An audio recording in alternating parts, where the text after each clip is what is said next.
here is our second shape and our second example. And this one, instead of centimeters, is in inches. So I'm going to write my dimensions in: 4 inches, 8 inches, 10 inches, 2 inches, and then I need to know my N and an M. Instead of A and B, they've decided it's going to be an M and an M. All right. Well, if I'm setting up my perimeter equation, I'm going to set it up above this time because I tend to run out of room below. I'm going to take my little walk around. It's 8 inches plus 4 inches plus N. What am I missing? Numbers. Ooh, I should have made M a different color. I'm going to do that now. Plus M. I'm going to keep going. Plus 2 inches plus 10 inches. And I think I've made my full walk. 8, 4, and M, 2, 10. Yep. All right, so I'm set up, and if I can just find what N and M are, I'm good to go. Well, how am I going to do that? Let me extend this first right here. N plus something, right? Plus whatever this is right here. I draw my little circle. N plus whatever it is has to equal that whole length. Well, if I just go to my other length over here, I know that has to be 8, right? So I can set up my first little equation, and it's going to look like this. I'll put this one on the left. N plus something, right, equals 8. All right, at least I know that. Now, if I could just figure out what that something is, right, I would know what it is. And I'm also going to do, as I did before, draw what that looks like. This one is sideways, right?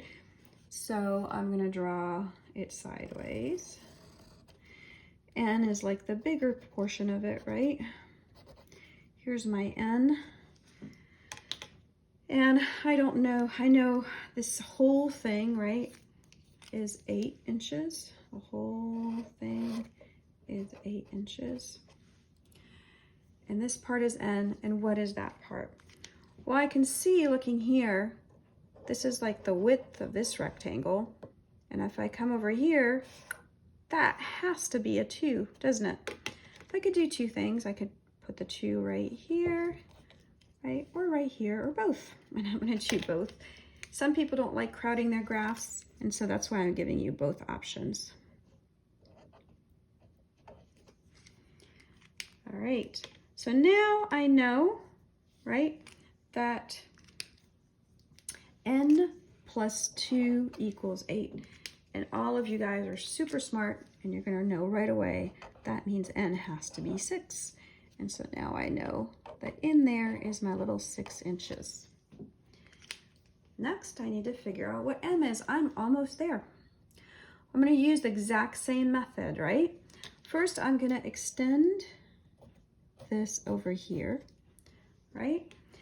And I know that M plus whatever is here is going to equal 10 inches, right? So M, and I'm going to do M over here, right? M plus whatever that is, I don't know what that is, has to be 10 inches because, right, this is the other side of that rectangle, this rectangle right here. 10, 10, 2, 2. All right, so if I just knew what this was, right, this plus that, then I'd be able to solve this. Well, I do know this because this happens to be the width, the other side of this rectangle. And that means if I bring this 4 inches right down here, I could see right away that's going to have to be a 4 inches. I'm going to sneak that in there, right? And I'm going to add my 4 inches. And again, you can see right away, if M plus 4 inches is 10 inches, then M has to equal 6 inches. So I now know this is 6 inches, Huh, how interesting. They're both 6 inches. Who knew? Well, let's add it up and see if we have our perimeter, because we're not done, right, till we get the full perimeter. 8 plus 4 plus 6, right? 8 plus 4 is 12, plus 6 is 18, plus 6 is 24, plus 2 is 26, plus 10 is 36. And so my perimeter is 36 inches. Now, I wrote in inches here. You do not have to write inches in every single time. All right, we are done with the second part, and I'm going to take a quick break and do the last part and just do 2 practice problems with you, and we'll be all done.